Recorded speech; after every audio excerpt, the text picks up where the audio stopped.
ನಮಸ್ಕಾರ, ನೀವು ನೋಡ್ತಾ ಇದ್ದೀರಾ ತೇಜಸ್ ನ್ಯೂಸ್ ಕನ್ನಡ. ನಾನು ನಿಮ್ಮ ಸುಷ್ಮಿತಾ. ಜಾಮಿಯತ್ ಉಲ್ಮಾ-ಇ ಹಿಂದ್ ಸಿನ್ಸ್ 1999 ವತಿಯಿಂದ ಬೀದರ್ ನಗರದ ಉದಗಿ ರಸ್ತೆ ಮಾರ್ಗದಲ್ಲಿ ಇರುವ ಹೋಟೆಲ್ ಗೇಟ್ವೇ ಸಭಾಂಗಣದಲ್ಲಿ ಸದ್ಭಾವನಾ ಸಂಸದ ಕಾರ್ಯಕ್ರಮ ಹಮ್ಮಿಕೊಳ್ಳಲಾಯಿತು. ಎಲ್ಲ ಜಾತಿ ಧರ್ಮದ ಧರ್ಮಗುರುಗಳು, ಸಮಾಜದ ಮುಖಂಡರು ಸದ್ಭಾವನಾ ಸಂಸದ ಕಾರ್ಯಕ್ರಮದಲ್ಲಿ ಭಾಗವಹಿಸಿ ದೇವನೊಬ್ಬ ನಾಮ ಹಲವು ಎನ್ನುವ ಕುರಿತು ಸಮಾಜದ ಐಕ್ಯತೆಯ ಕುರಿತಾಗಿ ಪರಸ್ಪರ ಪ್ರೀತಿ, ವಿಶ್ವಾಸ, ಸಹೋದರ ಮನೋಭಾವದಿಂದ ಕೂಡಿರಬೇಕು ಎಂದು ತಮ್ಮ ತಮ್ಮ ವಿಚಾರಗಳನ್ನು ಮಂಡಿಸಿದರು. ಹಿಂದೂ, ಮುಸ್ಲಿಂ, ಸಿಖ್, ಇಸಾಯಿ ಬೇರೆ ಧರ್ಮಗಳಿದ್ರೂ ಸಹ ಎಲ್ಲ ಧರ್ಮದವರು ಮನುಷ್ಯನಿಗೆ ಆದರ್ಶಮಯ ಬದುಕು ಬದುಕಲು ಹೇಳುತ್ತದೆ. ತನ್ನಿಂದ 10 ಜನರಿಗೆ ಇಲ್ಲವಾದರೂ ತನ್ನಿಂದ ಒಬ್ಬರಿಗಾದರೂ ಒಳಿತಾದರೆ ಅದೇ ಸಾಕು. ಅದುವೇ ನಿಜವಾದ ಧರ್ಮ, ಅದುವೇ ಮಾನವೀಯ ಧರ್ಮ ಎಂದರು. ಸದ್ಭಾವನಾ ಸಂಸದ್ನಂತಹ ಕಾರ್ಯಕ್ರಮಗಳು ಆಗಾಗ ಆಗುತ್ತಿರಬೇಕು. ಆಗ ಮಾತ್ರ ದೇಶದಲ್ಲಿ ಪ್ರೀತಿ, ಸಹೋದರ ಮನೋಭಾವನೆ ಉಳಿಯಲು ಸಾಧ್ಯವಾಗಿದೆ ಎಂದು ತಿಳಿಸಿದರು. ಈ ಸಂದರ್ಭದಲ್ಲಿ ಜಾಮಿಯತ್ ಉಲ್ಮಾ-ಇ ಹಿಂದ್ ಅಧ್ಯಕ್ಷರಾದ ಮೌಲಾನಾ ನದೀಮ್ ಸಿದ್ದಿಕಿ, ಮುಖಂಡರಾದ ಮಾಜಿದ್ ಬಿಲಾಲ್ ಸೇರಿದಂತೆ ಎಲ್ಲಾ ಧರ್ಮದ ಧರ್ಮಗುರುಗಳು, ಸಮಾಜದ ಮುಖಂಡರು ಉಪಸ್ಥಿತರಿದ್ದರು. पूरे देश में 200 से ज़्यादा प्रोग्राम हुए। जमीयत ये चाहती है कि हम सब मिलजुल के रहें। वो हमारा हिंदुस्तान हो जो पहला हिंदुस्तान था, जहाँ नगमे थे, जहाँ हरियाली थी, जहाँ दिलों में मोहब्बत थी। दिवाली पे मुस्लिम गैर मुस्लिमों को मुबारकबादी देते थे और ईद पे गैर मुस्लिम, नॉन मुस्लिम, हिंदू, क्रिश्चियन, ईसाई मुसलमानों को मुबारकबादी देते थे। तो वो देश हमारा देश बने और पूरे विश्व में, पूरे वर्ल्ड में भारत जैसा कोई देश नहीं, पूरे वर्ल्ड में भारत जैसा कोई देश नहीं है। किसी देश की धरती से पेट्रोल निकलता है, किसी देश की धरती से सोना निकलता है, किसी देश की धरती से चांदी निकलता है। भारत एक ऐसा देश है जिसकी धरती से प्रेम निकलता है, प्यार निकलता है, करुणा निकलता है, दया निकलता है। और पूरे वर्ल्ड में भारत देश गीता से पहचाना नहीं जाता, भारत देश पूरे विश्व में कुरान से पहचाना नहीं जाता, पूरे विश्व में भारत देश रामायण से नहीं पहचाना जाता, पूरे देश में पूरे वर्ल्ड में भारत देश पॉलिटिशियन सियासत से नहीं पहचाना जाता, पूरे वर्ल्ड में भारत देश प्यार से मोहब्बत से पहचाना जाता है। पूरे देश में भारत देश प्यार से पहचाना जाता है। महात्मा गांधी जी के पास एक अंग्रेज आया और आके कहने लगा, एक टुकड़ा अगर आप अलग कर देंगे तो देश का क्या नुकसान होगा? एक टुकड़ा अगर आप अलग कर देंगे तो देश का क्या नुकसान होगा? अलग कर दो एक टुकड़े को, आप इतना क्यों परेशान हो रहे? तो महात्मा गांधी जी अपनी लकड़ी पे सहारा लेके खड़े हो गए और अंग्रेज के कंधे पे हाथ रखा और रख के बोला, अंग्रेज़ों तुम नहीं समझोगे, अंग्रेज़ों तुम नहीं समझोगे, तुम सियासत करना जानते हो, हुकूमत करना जानते हो, भारत देश के लोग मोहब्बत करना जानते हैं। फिर गांधी जी ने कहा, मैं अगर एक टुकड़े को अलग कर दूंगा तो देश के 6,40,000 रास्ते, हर गांव के रास्ते, हर शहर के रास्ते, वो रास्ते मंदिर से शुरू होते मस्जिद तक पहुँचते, मस्जिद से शुरू होते मंदिर तक पहुँचते। तो मैं उन रास्तों का क्या करूँगा अगर देश को टुकड़ों में बांट दूंगा? ये हमारी जन्मभूमि है, भारत हमारा जन्मभूमि है, भारत की हम संतान हैं। भारत देश में हमारा धर्म अलग हो सकता है, भारत देश में हमारा धर्म अलग हो सकता है, लेकिन हमारी संस्कृति अलग नहीं हो सकती, हमारी तहजीब अलग नहीं हो सकती, हमारी ज़बान अलग नहीं हो सकती। बहुत सारे लोगों ने बहुत कोशिश किया बांटने की, टुकड़े करने की, दिल में दरार डालने की, लेकिन कल भी भारत देश में हम अनेकता में एकता के साथ रहे, आज भी अनेकता में एकता के साथ रह रहे और कल भी हम अनेकता में एकता के साथ रहेंगे। हम अगर मिल के रहेंगे तो कोई धर्म, अर्थ, काम, मोक्ष ಈ ಪ್ರಿನ್ಸಿಪಲ್ಸ್ ಇದೆ.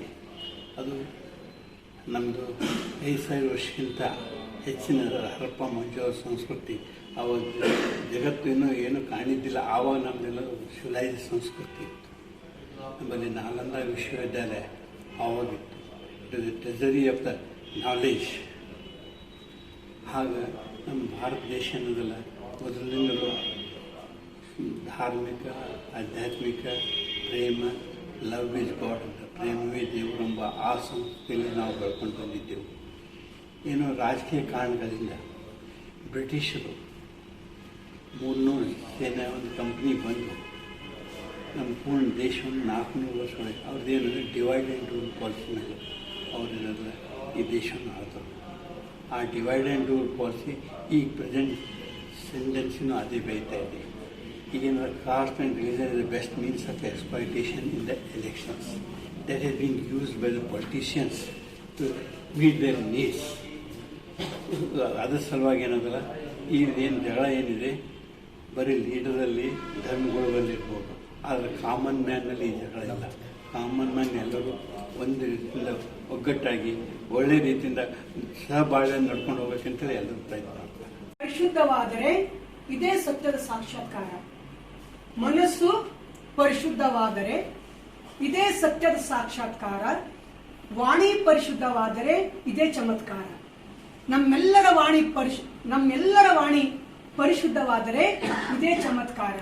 ನಮ್ಮ ಹೃದಯ ಪರಿವರ್ತನವಾದರೆ ಇದೇ ಸಂಸ್ಕಾರ. ನಮ್ಮೆಲ್ಲರ ಹೃದಯ ಪರಿವರ್ತನವಾದರೆ ಇದೇ ಸಂಸ್ಕಾರ. ನಮ್ಮ ಜೀವನ ಬದಲಾದರೆ ಇದೇ ಒಳ್ಳೆಯ ಸಂಸ್ಕಾರ. ನಮ್ಮೆಲ್ಲರ ಜೀವನ, ಈ ಎಲ್ಲರ ಜೀವನ ಬದಲಾಗಬೇಕಂತಕ್ಕಂದ್ರೆ ಎಲ್ಲ ಧರ್ಮಗಳ ಅಪೇಕ್ಷೆ ಮೊದಲ ಎಲ್ಲರೂ ಬದಲಾಗಬೇಕು, ಎಲ್ಲರ ಜೀವನ ಬದಲಾಗಬೇಕು, ಎಲ್ಲರ ವಾಣಿ ಅಂದ್ರೆ ಒಳ್ಳೆ ಸದ್ಬಳಕೆ ವಾಣಿಗಳನ್ನ ಮಾಡಬೇಕು. ಅಂತ ಒಂದು ಶಕ್ತಿ ವಾಣಿಗಳಲ್ಲಿದೆ. ಒಂದೇ ವಾಣಿ ಸಾಕು ಬದಲಾವಣೆ ಮಾಡ್ಲಿಕ್ಕೆ. ಒಂದು ಕಡೆ ಭಗವಂತ ಹೇಳ್ತಾರೆ, ನೂರಾರು ಸಾವಿರ ಮಾತನಾಡುವುದಕ್ಕಿಂತಲೂ ಒಂದೇ ವಾಣಿಯನ್ನಾಡಿ. ಅದು ಪ್ರೇಮದ ಮಾತನಾಡಿ, ಅದು ಜೋಡಿಸುವ ಮಾತನಾಡಿ, ಕೂಡಿಸುವ ಮಾತನಾಡಿ. ಹೌದಲ್ಲ? ಎಲ್ಲರ ಮನಸ್ಸು ಕೂಡಿಸಬೇಕು, ಎಲ್ಲರ ಹೃದಯ ಕೂಡಿಸಬೇಕು. ಕೂಡ್ತಕ್ಕಂಥದ್ದೇ ಇದು. ಅನೇಕ ಸತ್ಪುರುಷರು, ಮಹಾಪುರುಷರು, ಸಂತರು, ಶರಣರು, ಯೋಗಿಗಳು, ನಮ್ಮ ಸಂತರೆಲ್ಲರೂ ಕೂಡ ಇದನ್ನು ಹೇಳಿದ್ದಾರೆ. ಹಾಗಾಗಿ ನಾವೆಲ್ಲರ ವಿಚಾರವನ್ನ ಗಮನದಲ್ಲಿಟ್ಟುಕೊಂಡು ನಾವು ಆಚರಣೆ ಮಾಡಿದರೆ ನಾವು ಬದಲಾವಣೆ ಮಾಡಲಿಕ್ಕೆ ಸಾಧ್ಯ ಆಗ್ತದೆ. ಜೊತೆಗೆ ಆ ಬದಲಾವಣೆ ನಮ್ಮಲ್ಲಿ ನಾವು ಕಂಡುಕೊಳ್ಬೇಕು. ಮೊದಲ ನಾವು ಮುಖ್ಯವಾಗಿ ಮಾಡ್ತಕ್ಕಂಥವರಾಗಿರ್ಬೇಕು. ನಾವು ಮಾಡ್ತಾ ಇರ್ಬೇಕು. ನಮ್ಮ ಜೊತೆಗೆ ನಾವು ಮಾಡಿದ್ರೆ ಅದರ ಛಾಯೆ, ಅದರ ನೆರಳು ಹೇಗೆ ತಂಪಾಗಿರ್ತಂದ್ರೆ ಆವಾಗ ಗೊತ್ತಾಗ್ತದೆ ಆ ಛಾಯೆ ಎಲ್ಲರಿಗೂ ತಂಪಾಗುತ್ತದೆ. ಹಾಗಾಗಿ ಅಂತ ಒಂದು ವಾಣಿಗಳನ್ನ ಭಗವಾನ್ ಬುದ್ಧರು ಹೇಳಿದ್ದಾರೆ. ಹಾಗಾಗಿ ಭಗವಾನ್ ಬುದ್ಧರು ಒಂದು ಮಾತನ್ನು ಹೇಳ್ತಾರೆ, कौन भले कौन मंदे। अब अपनी कबीर जी के अल्फाज हैं सूफी फकीर और हमारे गुरु ग्रंथ साहब में दर्ज है, कोई बुरा नहीं है। एक बाप के 4 भाई हैं, बेटे हैं, किसी का कुछ नाम है, किसी का कुछ नाम है, और अपना अपना कारोबार करते हैं।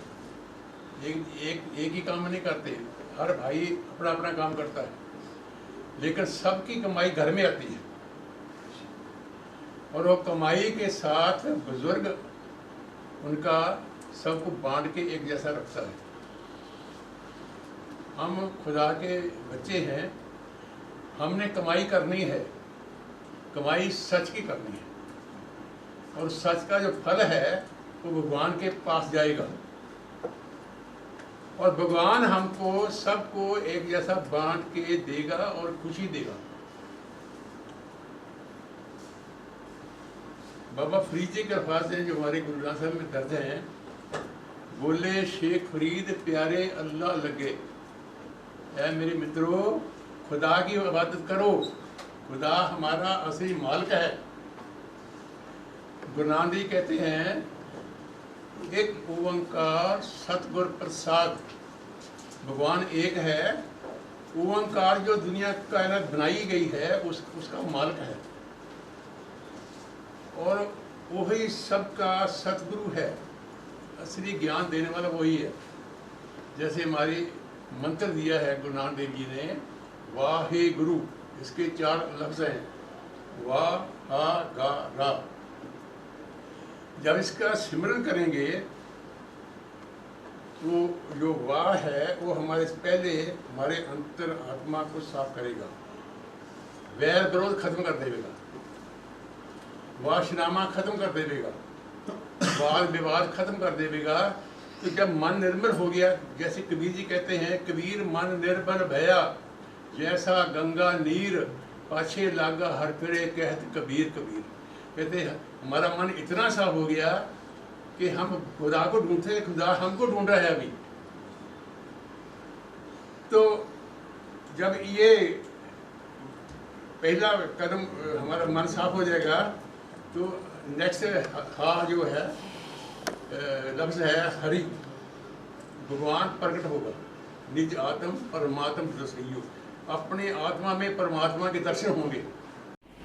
अब यहाँ पे जितने भी लोग इंसानियत का दर्श दे रहे हैं, तो ये सभी लोगों को एक पैगाम देना चाहता हूँ कि एक इंसानियत का काम जो होता है वो बहुत बड़ा काम होता है, और जो लास्ट राइट रहता है इंसान का, जैसे कि वो किसी भी धर्म का हो, किसी भी मजहब का हो, तो ऐसा काम जो है ना हम लॉकडाउन से स्टार्ट किए थे, अभी भी कंटिन्यू कर रहे हैं। बट वो काम करने के लिए जैसे अभी एक एक मीटिंग हुई है, जैसे कि समाज के एक अच्छा एक मैसेज देने के लिए, तो ऐसे काम के लिए क्या हमारे बहुत सारा उसको अमाउंट लगता है, आमदनी लगती है। तो ये सभी एक अवेयरनेस प्रोग्राम जो है ना जैसा कि ये कर रहे हैं, तो एक अच्छा काम करने वाले के भी पीछे क्या है बहुत ये रहती है। तो मैं सभी लोगों से गुजारिश करता हूँ कि ऐसे समाज में जो काम करते हैं उनको अप्रिशिएट भी करें और उसको साथ भी दे बोल के मैं रिक्वेस्ट करता हूँ।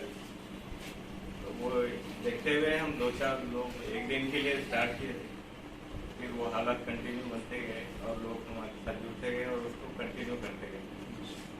और सभी धर्मों में खाने के लिए बहुत अहमियत है कि 1000 इबादतों से बेहतर है कि भूखे के पेट में एक लुकमा डालो।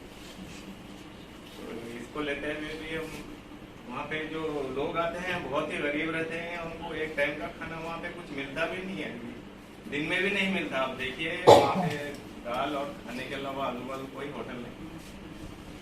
तो हम शुरू करें, उसके बाद हमें खुशी हुई कि और भी लोग आए जो भी अपने तौर पे कर सकते वो आए। हमारे गुरुद्वारे से गाड़ियाँ, ये फैसला होकर 5 महीने हो गए और 5 महीने से मुल्क के एक कोने में इसका काम चल रहा है। मुल्क के एक कोने में चल रहा है। अब हमको करना क्या है? हम जो यहां जमा है, हमारा मेन बुनियादी मकसद क्या है?